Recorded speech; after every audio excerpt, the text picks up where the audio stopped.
Oi, gente! Tudo bem com vocês? Eu sou o professor Marquiel Felipe, professor de matemática, e estamos aqui para mais uma aula. E na aula de hoje, olha só, resolução de problemas. Vem comigo, vamos aprender?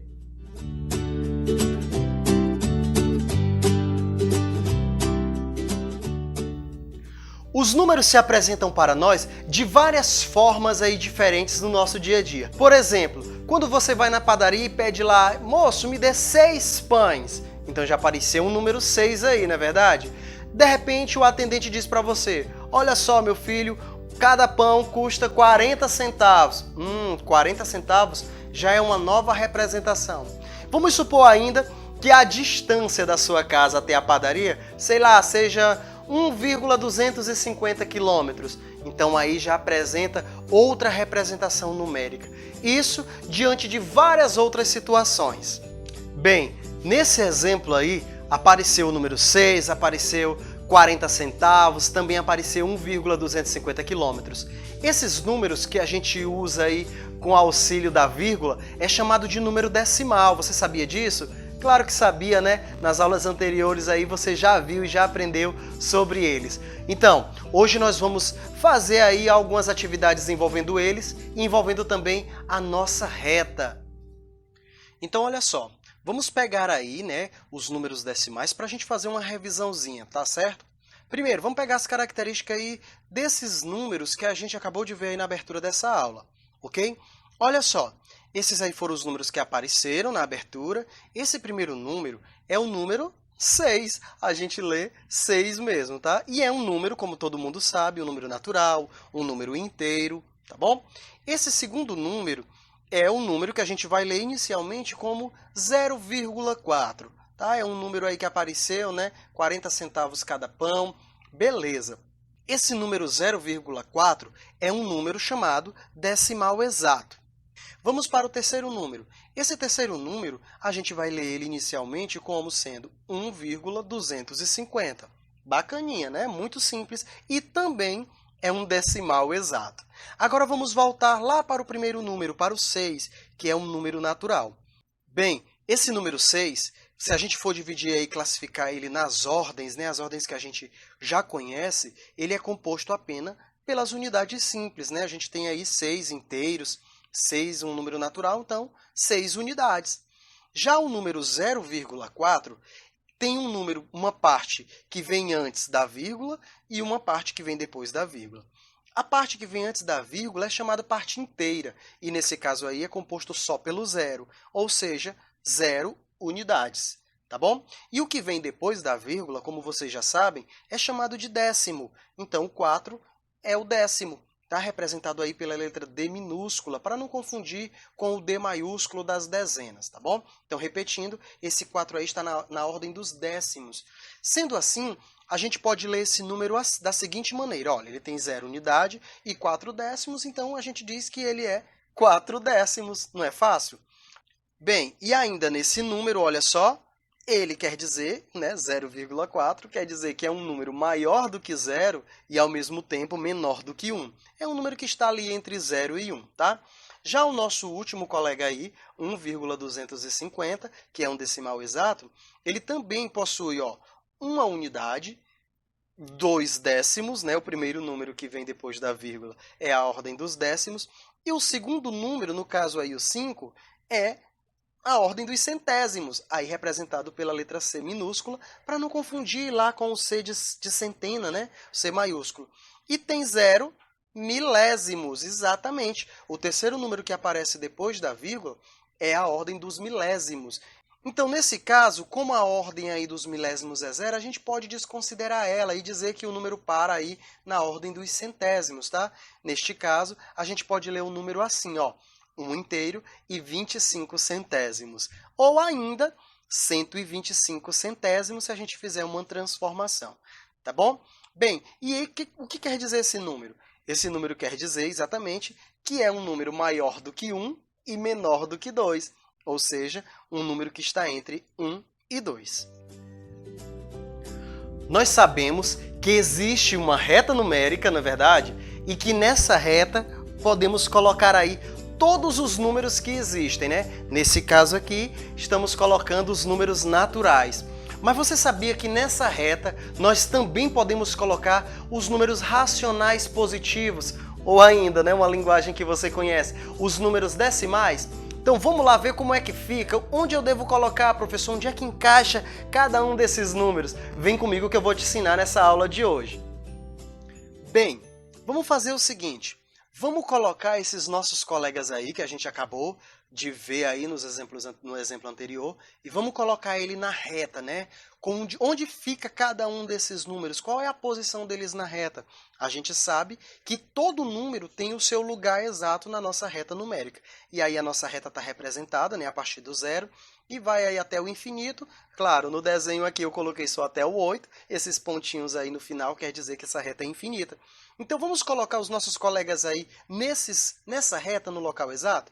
Ok, vamos começar pelo 0,4. Como a gente viu aí, né, anteriormente, esse 0,4 é um número que é maior do que 0 e menor do que 1. Onde será que fica esse número na nossa reta? Ora, se é maior do que 0 e menor do que 1, então ele está por aqui, ó, entre o 0 e o 1. Mas o que vocês acham? O 0,4, ele está mais perto do 0 ou mais perto do 1? Exatamente, está mais perto do 0. Então vamos supor que ele esteja mais ou menos aqui. Pode ser? Beleza. Então eu vou colocar ele aqui. Olha só, a gente não está usando nenhum aparelho de medição, nós estamos supondo mais ou menos a posição do número 0,4 na nossa reta, tá bom? Vamos continuar. E o nosso colega aqui, 1,250 ou 1,25, né, desconsiderando o 0 aí. Bem, esse número, será onde é que ele fica nessa reta? Olha só, ele é maior do que 1 e menor do que 2. Então, com certeza, ele está por aqui, entre o 1 e o 2. Você concorda? Aí eu pergunto mais uma vez, será que ele está mais perto do 1 ou está mais perto do 2 na reta? Vamos pensar um pouquinho? Exatamente, olha, 250 está ali, a ordenzinha dos décimos é 2, então é menor do que 5, né? É menor do que a metade aí que está entre 1 e 2. Então, esse número com certeza está mais próximo do 1. Então, vamos supor que ele fique mais ou menos aqui onde eu estou marcando? Vamos lá. Então, vá para lá, colega. Aqui que é o seu lugar. Combinado? E aí, gente, está achando simples? Muito fácil, né? É muito intuitivo. A gente pode pensar, 1,250, nossa, passou de 1,9, professor, porque é 250, né? Não, mas 1,9, o 9 aí é décimos. 9 é maior do que 2 ali, que está na ordem dos décimos, combinado? Bem, e você? Onde você colocaria aí o número 5,7? E agora, hein? Tempo para vocês, vou dar aí 10 segundinhos, tá? Vamos lá?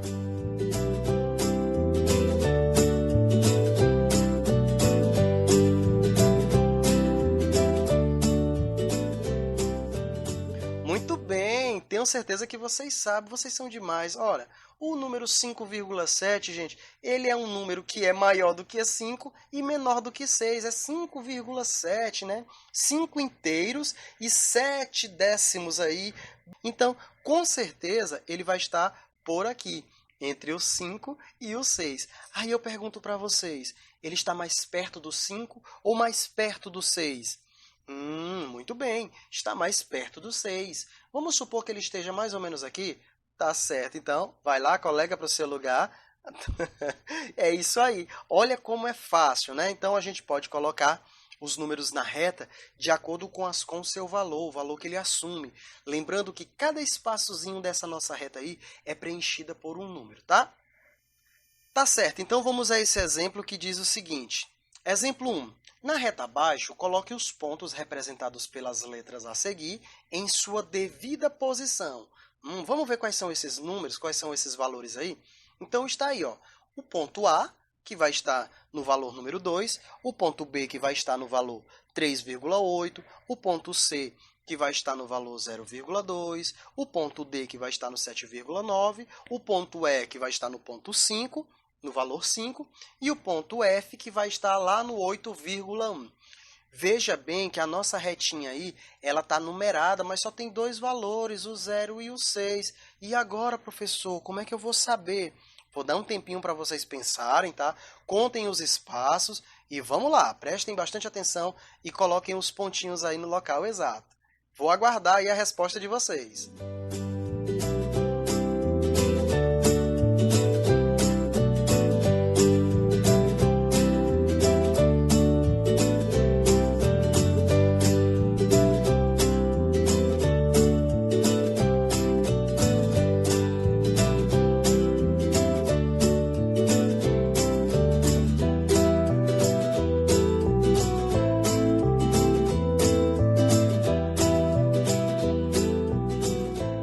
Muito bem, então vamos lá, gente. Primeira coisa, vamos logo completar aí, né, os números que estão faltando nessa reta. Olha, tem o 0 bem aí no começo e tem o 6 lá quase no finalzinho. Vocês estão vendo que tem 5 espaços? Então, é óbvio que cada um desses espaços aí eu posso preencher de um em um, né, até chegar lá no final da minha reta. Ou seja, o número 1, esse aqui é o número 2, 3, 4, 5, aí vem o 6, que já está marcado, o 7, o 8 e o 9. Eu sei que são esses números pela quantidade de espaços que tem aí na nossa reta, tá bom? Então vamos começar a marcar aí os nossos colegas. O primeiro verdinho lá, que é o A, ele está no 2. Oh, que simples, né? O nosso 2 ali, então, pronto, já marquei o ponto A aqui exatamente no valor 2. Agora o nosso colega azulzinho ali é 3,8. 3 inteiros e 8 décimos. E aí, gente, o que vocês acham? Está entre que números aí da nossa reta? Claro, entre o 3 e o 4. Mas mais perto do 3 ou mais perto do 4? Muito bem, mais perto do 4. Então, vamos marcar lá o nosso ponto B. O nosso ponto C é 0,2, ou seja, 0 inteiro e 2 décimos. O que vocês acham? Está entre que números na reta? Exatamente, entre o 0 e o 1. Mas mais perto do 0 ou mais perto do 1? Muito bem, então está ali o nosso ponto C. Professor, até agora eu não entendi. Como é que eu sei que está mais perto do 0 ou mais perto do 1? Imagina a metade. A metade de 0 entre 0 e 1 é 0,5, tá bom?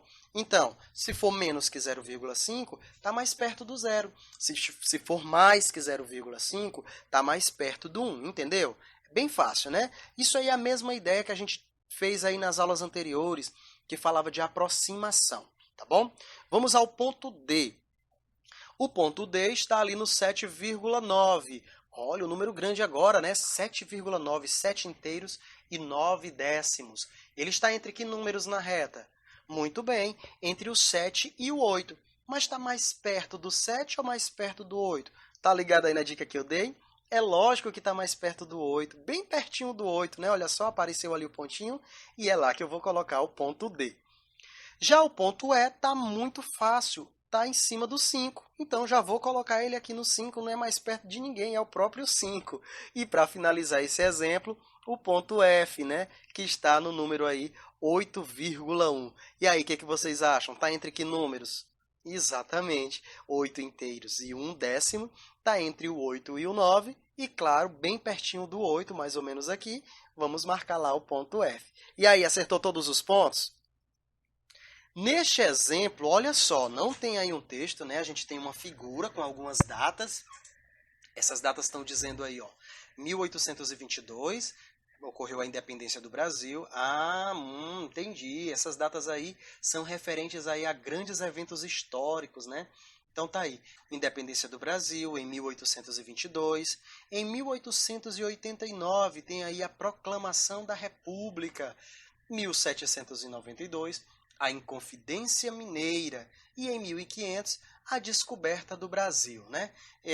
Só para ficar bem claro aqui, essa questão foi tirada desse sitezinho que está aí ao lado, tá bom? Então vamos lá. A pergunta é, na linha do tempo abaixo, né, você está vendo aí uma reta numerada de 50 em 50 anos.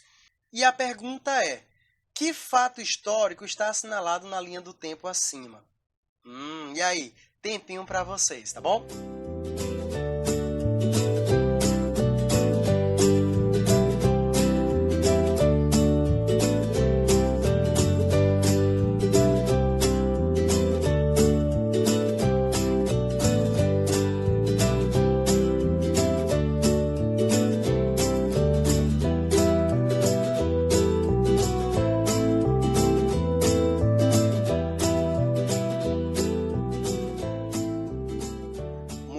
bem, estamos de volta e olha só. A setinha está marcando ali um valor próximo de 1.800, vocês estão vendo? Ou seja, o evento que ele está marcando aconteceu antes de 1.800. Então a gente só tem duas possibilidades. Quais são elas? Inconfidência Mineira ou a descoberta do Brasil. A descoberta do Brasil aconteceu no ano de 1500, né? Então, olha só, lá atrás tem o 1500, então está muito longe.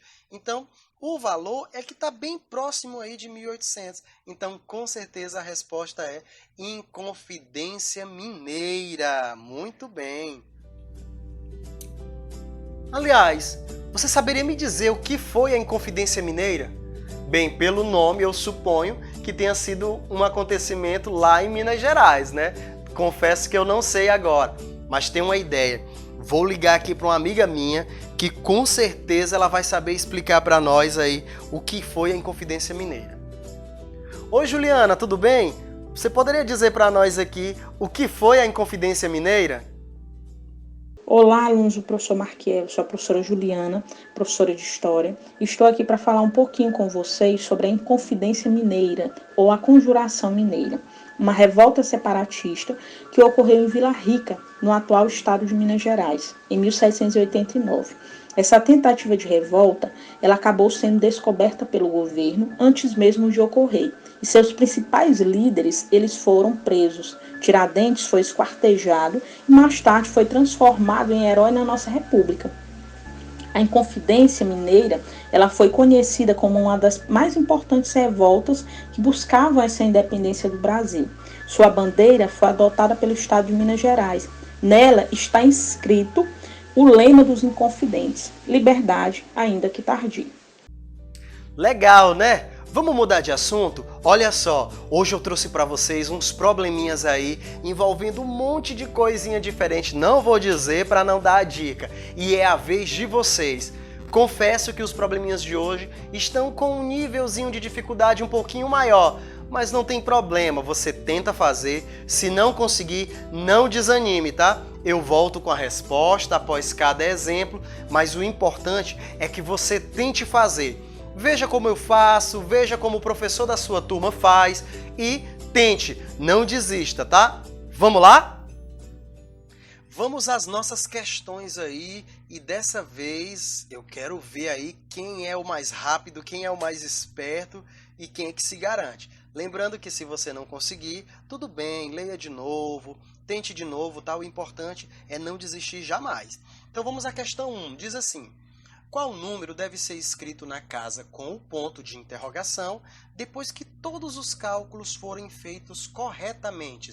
Olha só, nós temos aí uma cruzadinha matemática, tá bom? Dá uma olhadinha, tá vendo ali o pontinho de interrogação? Qual será o número que deve ficar no lugar daquela interrogaçãozinha? Tempo para vocês, vamos lá!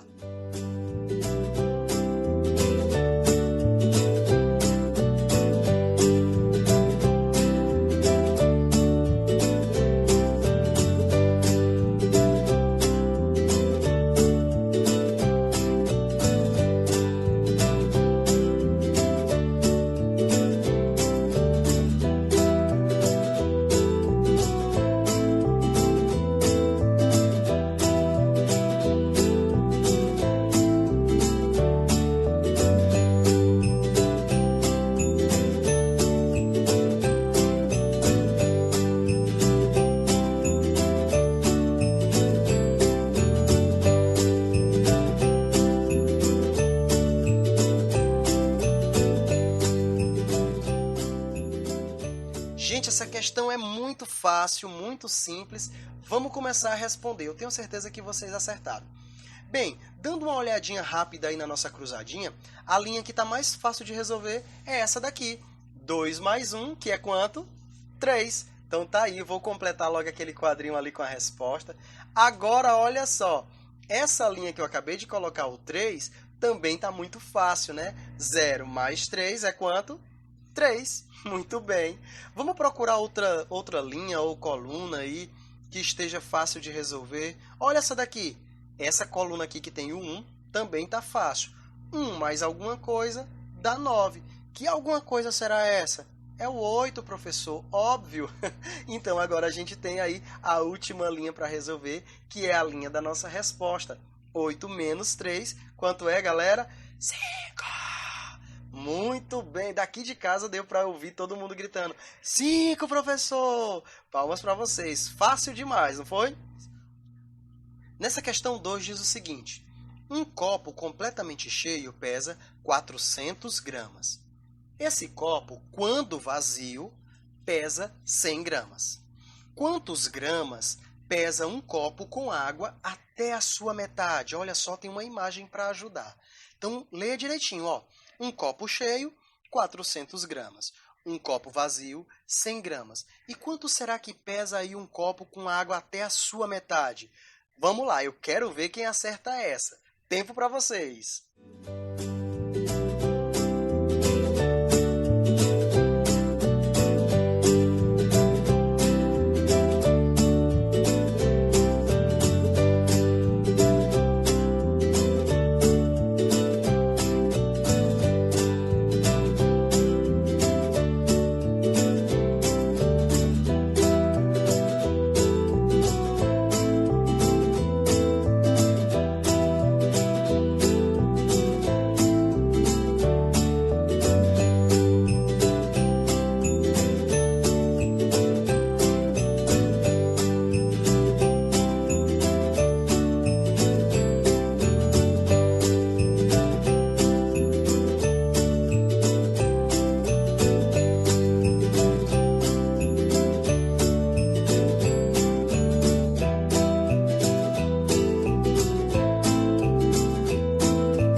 Chegamos de volta! E aí, galerinha, você respondeu essa pergunta?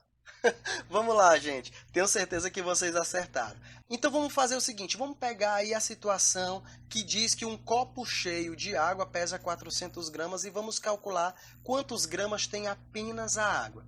Ora, se o copo cheio pesa 400 e o copo vazio pesa 100, então desses 400, eu devo tirar os 100, que é o peso, né? Aí a massa referente aí ao copo. O que me sobra? 300 gramas. Então, fica claro que a água pesa 300 gramas, concorda? Vamos lá. Depois disso, quanto que pesa a metade dessa água?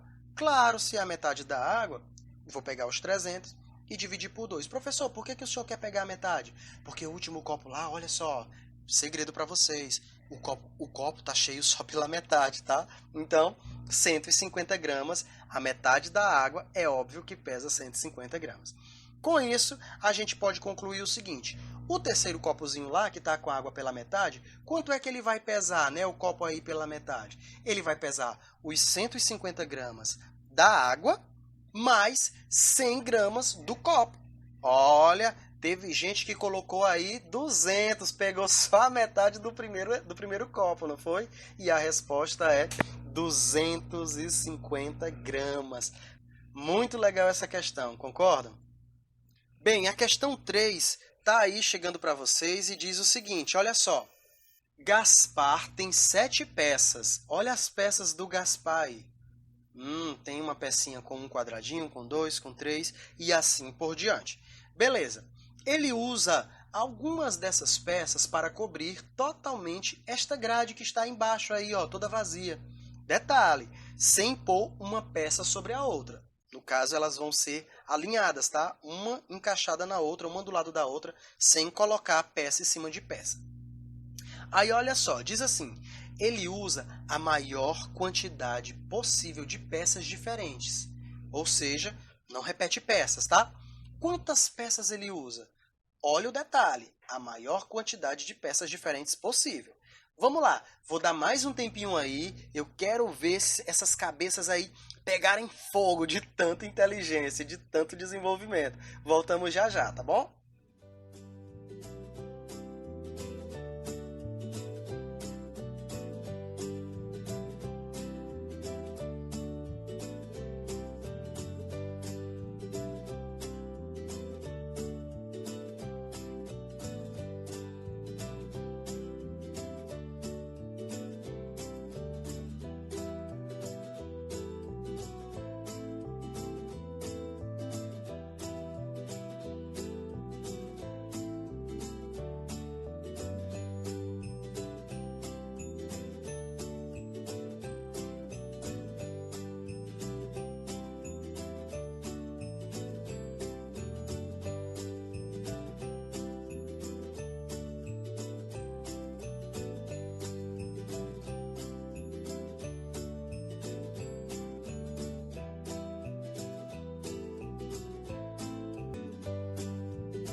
Eita, que essa daqui deu uma enroladinha, não foi, gente? Mas é fácil, né? Vamos lá. Primeira coisa, quantos espaços temos ali para preencher com as peças aí do Gaspar? Vamos contar? Então vai aparecer aí a contagem, ó.